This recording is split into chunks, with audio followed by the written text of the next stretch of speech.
Hello guys, pag-usapan lang natin si Piolo Pascual at Catherine Bernardo. Spotted nga naman sila guys at magkasama. Ayon kasi guys sa mga netizens, uling-uling nga naman sina Papa P at Catherine Bernardo magkasama sa binyag ni Maja Salvador, na alam naman natin guys, matalik na kaibigan ni Catherine Bernardo si Maja Salvador.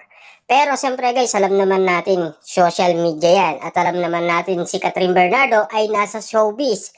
At siyempre, sasabihin na naman yan guys ng mga basher ni Catherine Bernardo na nililigawan ni Papa P si Catherine Bernardo dahil magkasama nga naman sila. Pero take note guys ha, si Catherine Bernardo at Papa P ay matagal na rin magkaibigan. Lalo-lalo na magkasama din sila sa negosyo, diba?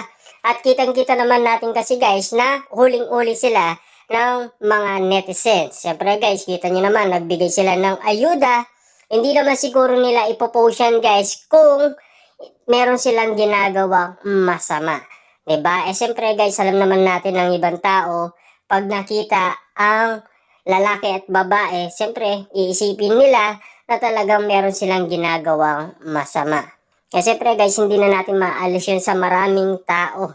Lalong-lalo na guys sa mga tumitira umano kay Catherine Bernardo. Kaya iniingatan ngayon guys ng publiko si Catherine Bernardo ayon sa Big Boss ng ABS-CBN. Kitang-kita naman natin guys, talagang napaka bait naman kasi ni Catherine Bernardo.